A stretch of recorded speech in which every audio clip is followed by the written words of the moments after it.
Vous êtes le troisième intervenant de cette série d'auditions. Vous êtes le maire de Nevers depuis 2014, président de la communauté d'agglomération de Nevers et présent aujourd'hui en tant que tête de liste qui associe La République en marche, le MoDem, Agir et Territoire de Progrès pour les élections régionales. Vous êtes avocat de profession.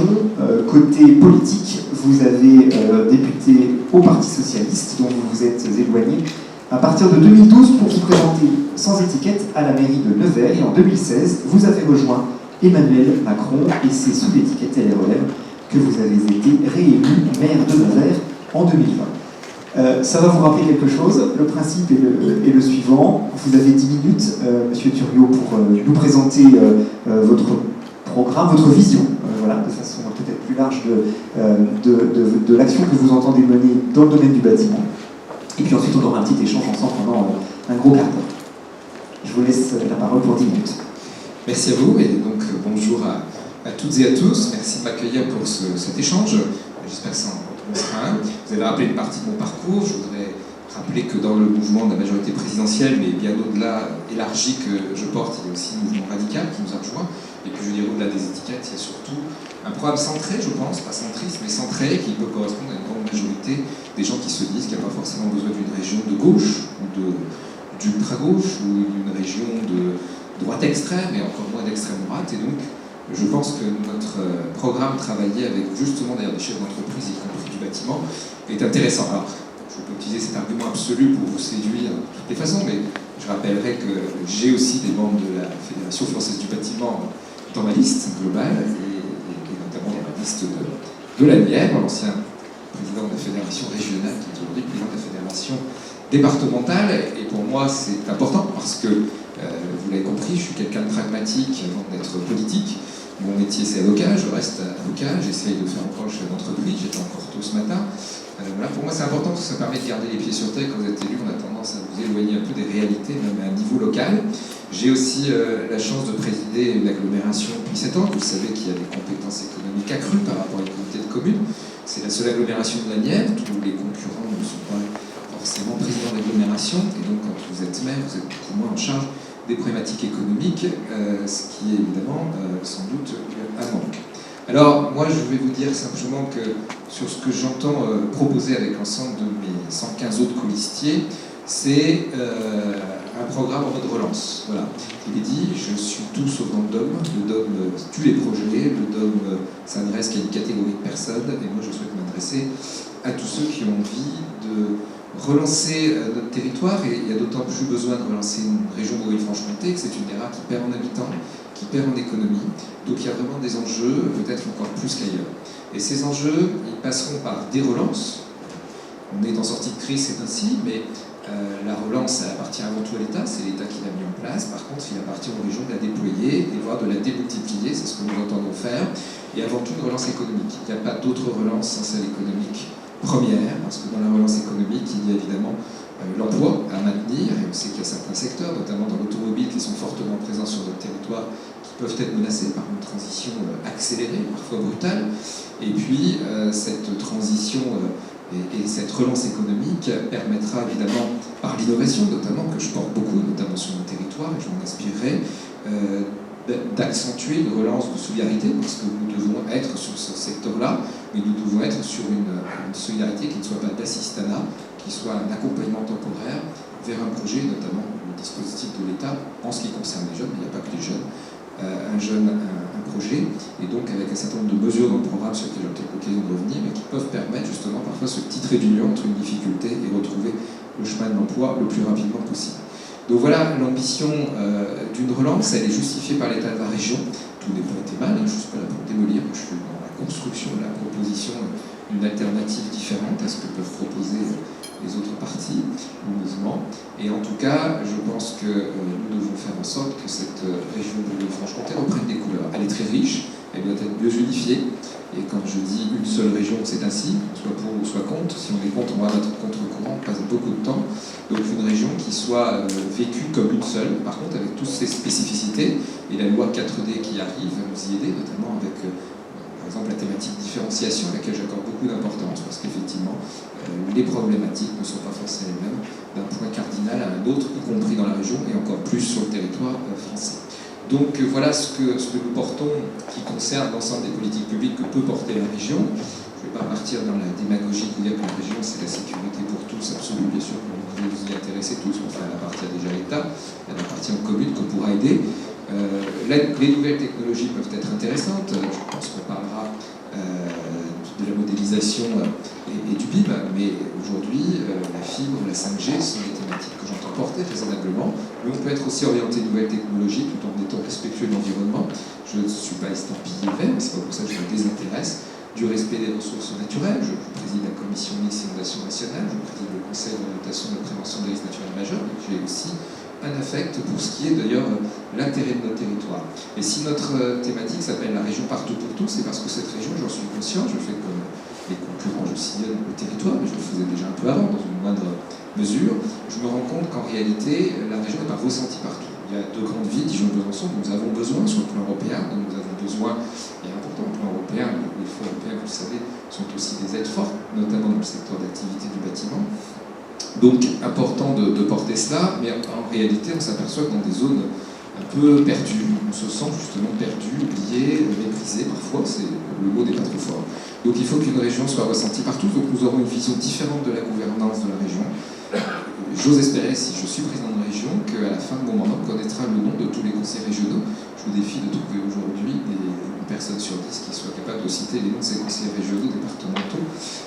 Pour moi, c'est un signe, ça veut dire qu'ils n'ont pas été assez présents aux côtés de leurs élus, en respectant leur souveraineté, des maires, des présidents d'intercommunalité, et aussi aux côtés des entreprises. Donc j'entends avoir une région tournante dans ses instances, dans les grandes villes, mais aussi dans les moins grandes villes. Et puis la commission permanente peut tout à fait siéger dans des petits endroits pour montrer que la région, elle est partout pour tous et elle concerne tout le monde. Elle est dans le quotidien de chacun, parfois on oublie, quand on prend un train, quand on va de son enfant au lycée. Mais néanmoins, c'est pas toujours perçu comme tel. Donc, voilà, ça peut paraître tout simple, mais une meilleure appréhension de la région, c'est aussi important pour l'entreprise, parce que je me rends compte qu'aujourd'hui, on a des pôles d'excellence un peu partout qui ne se connaissent pas entre eux. On va les rejoindre, et puis surtout développer les bonnes formations de nos endroits, pour former de chômeurs, pour former des gens dont on a besoin. Et je rencontre trop d'entreprises aussi qui me disent je n'arrive pas à recruter alors que je suis en plein développement, parce qu'on a des entreprises en plein développement, et notamment aussi dans le bâtiment. C'est les difficultés de recruter certains métiers, soudeurs, maçons, etc. Vous savez mieux que moi. Donc il faut choisir les bonnes formations pour endroits. Comment on va faire ça? Pas en décidant tout seul, j'ai un programme, notamment beaucoup axé sur l'économie, mais l'économie aussi des nouvelles transitions numériques et écologiques. Mais moi, ma proposition, et je vous l'ai dit, je suis aussi chef d'entreprise, je considère qu'on n'a pas à associer les entrepreneurs une fois par an pour faire une grand-messe et puis voir si à peu près tout le monde est content, on est content. Je considère que nous avons nos axes, et que si je suis élu président de région, eh bien je proposerai une définition commune et un travail en commun pendant les 6 ans de mandat sur l'appui économique que nous devons porter. C'est-à-dire que chaque représentation professionnelle soit aux côtés des élus et décide en amont de ce qu'on va faire pendant 6 ans. C'est nouveau, c'est différent. On ne va pas vous prendre comme témoin si ça va ou si ça ne va pas. On vous rendra acteur des décisions de la région qui seront votées après. Mais je pense que les délibérations sont d'autant mieux votées qu'elles ont été travaillées avec tout un secteur qui est concerné, notamment le secteur de l'économie et de l'emploi.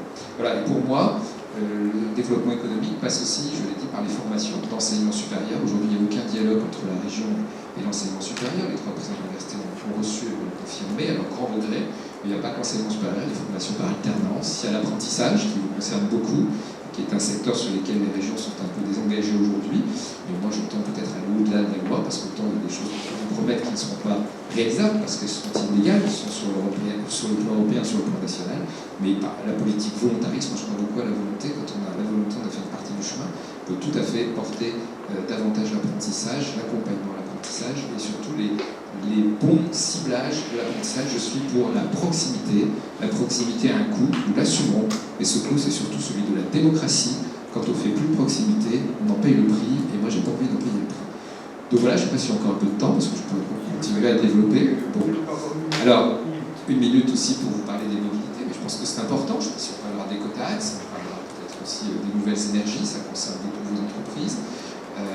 Je suis conscient aussi des problématiques de marché public, et je me servirai de mon expérience locale. Je pense que nous avons fait un gros travail d'amélioration. Vous connaissez sûrement des entreprises du territoire où je suis élu qui pourront vous confirmer paiement. Nous avons réduit en moyenne à 19 jours pour les victimes de verre, qui étaient quand on est arrivé à plus de 3 mois.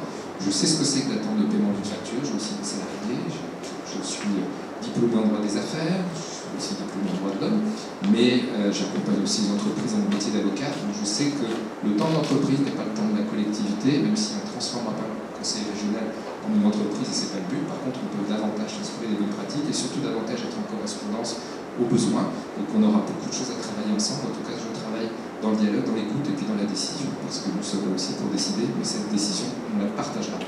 Merci, Monsieur Turieux. Alors, il y a un sujet dont les chefs d'entreprise ont envie et besoin de parler avec les décideurs et en particulier les candidats, c'est celui de la question de la ressource, de la matière première. Alors ça, c'est pas dans le document qui vous a été remis, c'est pour ça que je commence avec ce point-là. Mais effectivement, vous n'êtes pas sans savoir qu'aujourd'hui, il y a une pénurie, une tension extrêmement forte sur les fournitures de matières premières, de matériaux.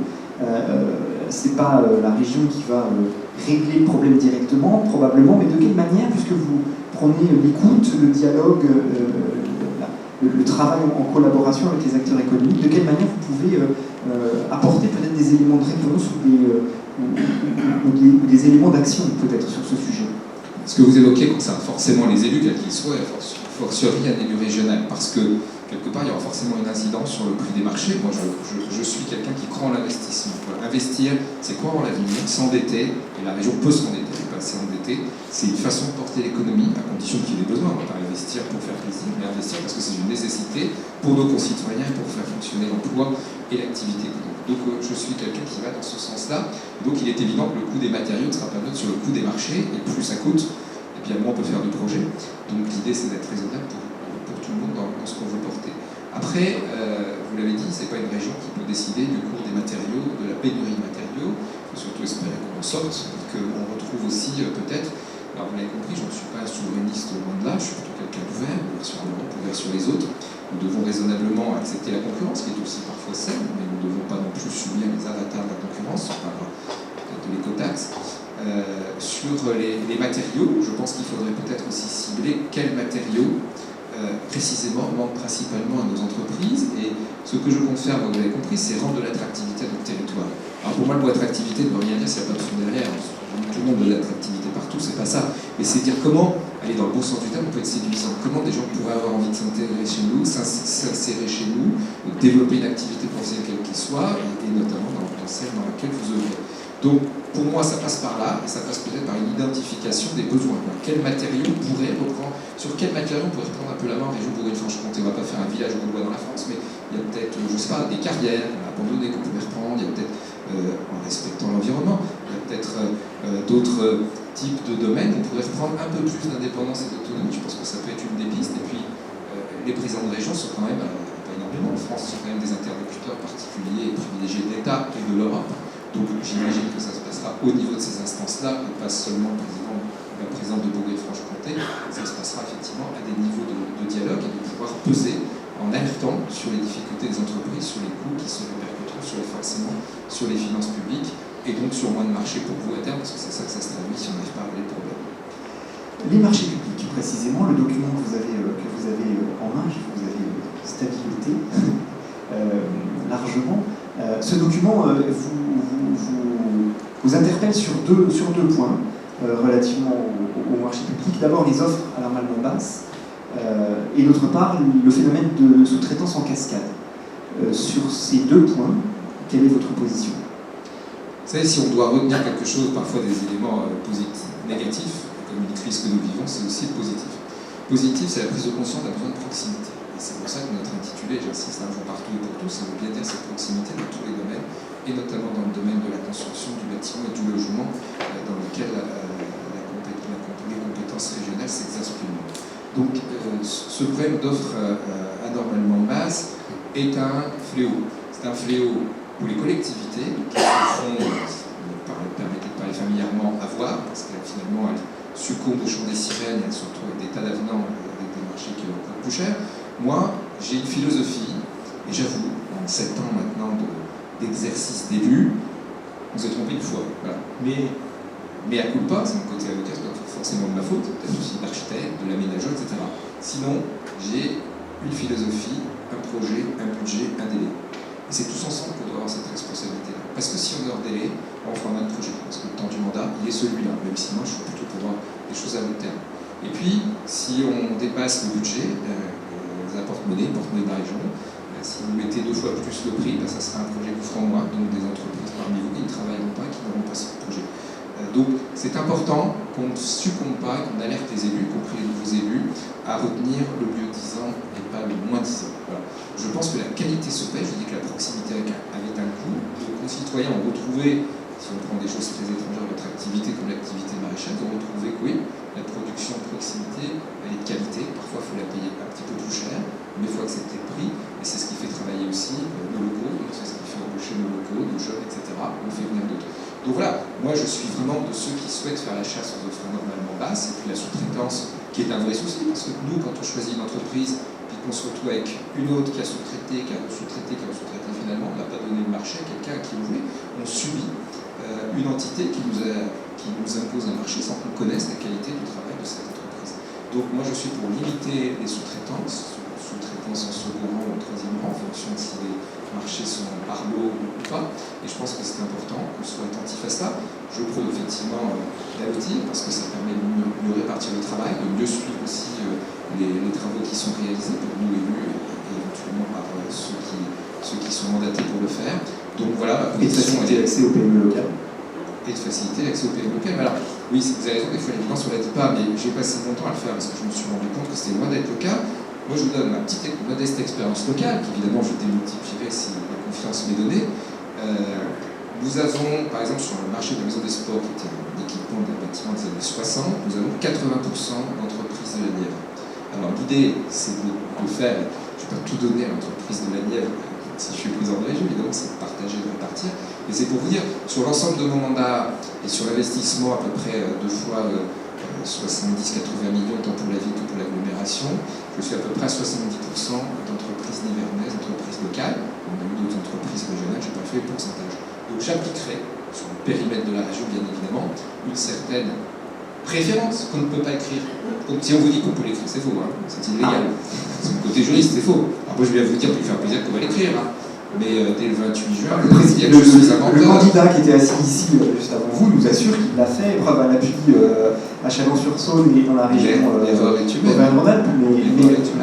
Écoutez, je suis un peu juriste quand même encore et ça m'aide. Donc on ne peut pas, par contre, peut-être là où on peut se rejoindre, sur certaines choses on ne se rejoindra pas, mais là-dessus on pourra se rejoindre sur la volonté. Voilà, il y a des choses qu'on ne peut pas faire, il y a des choses qu'on peut faire. Mais je pense que quand on a une volonté en respectant les règles, je suis un légaliste, on peut, malgré tout, quand même privilégier le local, et je pense que c'est ce qui est attendu. Je vais rebondir aussi sur votre expérience d'élu local, sur un des enjeux qui figure dans le document et dont on n'a pas encore parlé, qui est ces enjeux liés d'une part à l'artificialisation des sols, qui est particulièrement on va dire prégnante dans les villes les plus importantes de la région, et puis la rénovation du bâti existant, et en particulier la rénovation énergétique. Vous avez forcément votre regard d'élu local sur cette question-là, parce qu'elle se pose évidemment à l'élu local d'abord. Comment est-ce que vous voyez les choses? J'allais dire que vous les voyez probablement en même temps, mais dans quelle dimension? Vous savez, en même temps, on le fait tous dès qu'on est, hein, sans le savoir, c'est comme la prose de M. Jourdain. Donc évidemment qu'un être humain à peu près normalement constitué, il passe son temps à faire de l'équilibre, donc quelque part, en même temps, c'est pas si original que ça, et c'est surtout inscrit dans nos gènes. Alors plus sérieusement, vous voyez, j'ai en même temps, parce que je suis quelqu'un de dossier en tant qu'avocat, je suis quelqu'un de terrain aussi, mais quand je vais sur le terrain, je sais où je vais, alors donc je prends le temps d'étudier les choses. Vous avez su être beaucoup plus concis que nous, que moi, puisque mon programme il est là.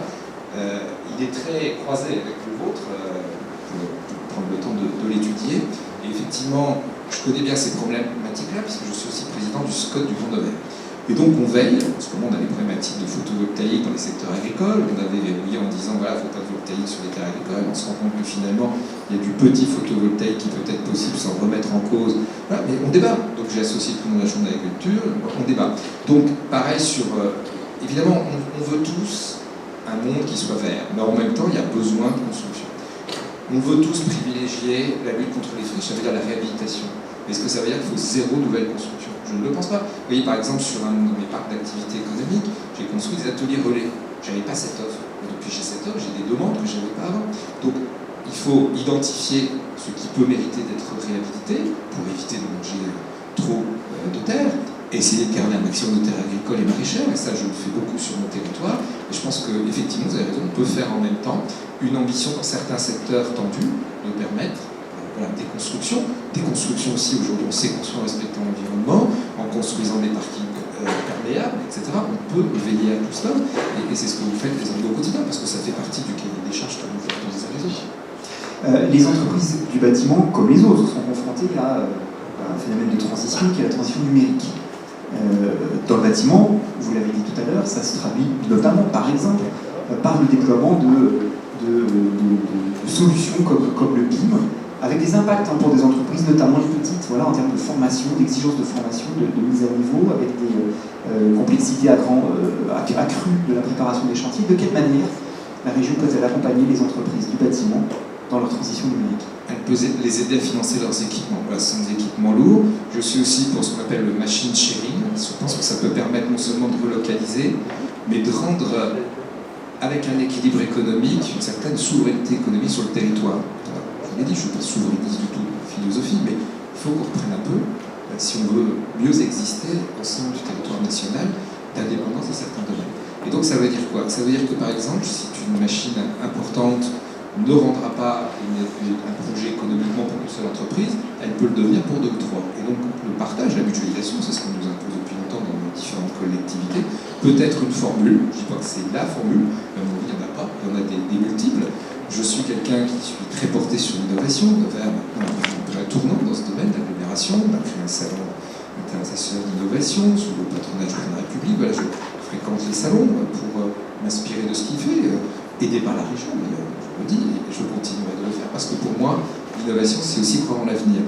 Et l'innovation, elle est dans tous nos métiers. Et tous nos métiers aujourd'hui sont concernés par le numérique. Plus ou moins. On ne va pas devenir des geeks, mais on est tous concernés par le numérique. Je veux dire à tel point qu'on fait quelque chose d'original, c'est qu'on met, je m'éloigne un peu du sujet, mais très rapidement, on met des robots dans les écoles maternelles de la 3e année de maternelle pour initier au codage, pour initier au métier de demain, parce que vous avez un métier sur deux qui n'existe pas encore, et sûrement dans votre secteur aussi. Simplement, on acculture, comme on dit maintenant, les enfants, et c'est un aspect ludique.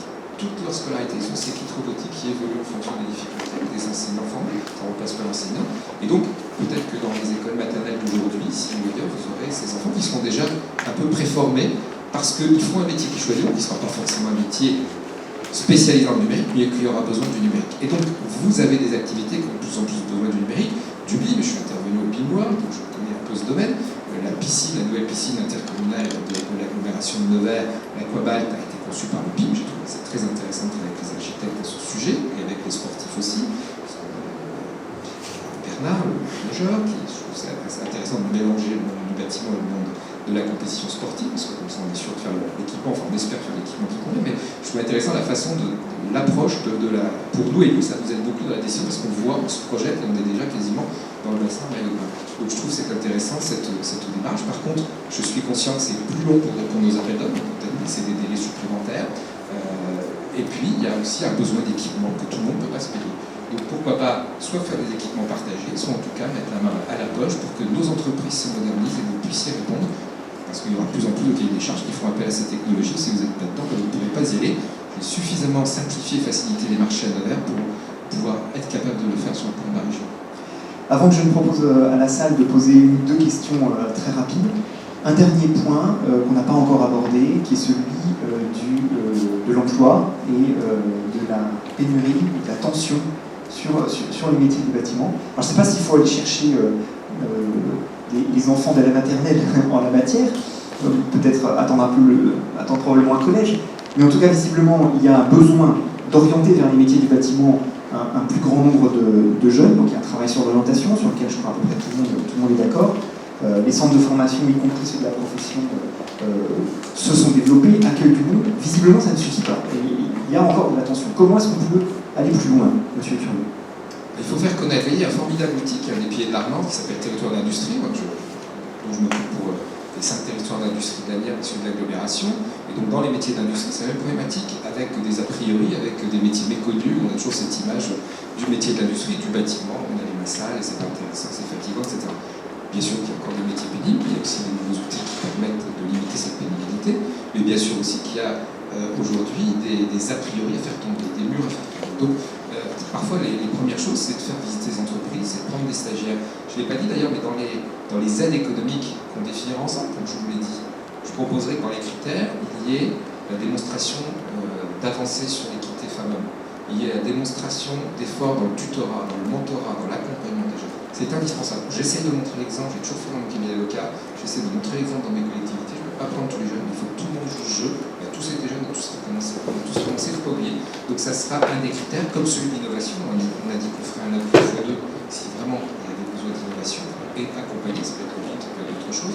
Donc voilà, c'est important de mener cela en lien avec cette jeunesse. Et je vois trop, je le disais tout à l'heure, je me répète un peu, d'entreprises qui n'arrivent pas à recruter, de jeunes qui disent je ne fais pas de travail. Il y en a deux qui m'ont interpellé dans une voiturière, j'ai pas de travail, j'ai pas de formation, j'ai rien. J'ai crié, moi, il y a peut-être quelque chose à faire là. Si on part de zéro, on va toujours trouver quelque chose à faire. Mais plus sérieusement, il y a moyen aujourd'hui, moi ce que je souhaite, je vous l'ai dit, c'est la proximité. J'étais il n'y a pas longtemps dans le Joie, il y a encore des entreprises de la lunette, ils ne recrutent pas. Est-ce qu'il y a assez de formation dans le coin? Voilà, privilégier les formations, c'est bien qu'il faut que les gens vivent en autarcie et se développent ailleurs, mais on sait très bien que s'il y a tout un panel de jeunes ou moins jeunes qui veulent se reconvertir dans un domaine, et notamment dans le bâtiment, il faut faire les bonnes formations pour l'endroit et les mailler davantage. Alors peut-être c'est un goût aujourd'hui avec l'enseignement à distance aussi. Vous savez, je crois beaucoup à la formation professionnelle. Je suis très heureux que ce gouvernement, que j'accompagne raisonnablement, et puisse se targuer d'avoir aujourd'hui parmi le concours plus de 500 000 contrats d'apprentissage, mais grâce à vous. Grâce à vous. Et donc aujourd'hui, on ne voit plus l'apprentissage comme avant. Les filières professionnelles, je le dis, j'ai un fils qui a fait Sciences Po, mais j'en ai un autre aussi qui a choisi une filière professionnelle et qui est dans un lycée professionnel à Saumur en Haute-Soi. Donc je respecte ses choix et pour moi, il n'y a pas de hiérarchie. Simplement, il faut accompagner les beaux endroits. Et pour moi, il faut vous accompagner dans vos difficultés de recrutement parce que ne pas pouvoir recruter, c'est vous gêner dans votre développement. Donc, encore une fois, même si la régulation de l'apprentissage est tout à fait de ressort de la région, je propose une politique volontariste au-delà pour accompagner justement aux bonnes formations aux beaux endroits et notamment dans les domaines de l'apprentissage. Question flash dans la salle. Qui aurait une question pour Monsieur Thuriot? Allez-y, profitez-en. On a encore 2 minutes.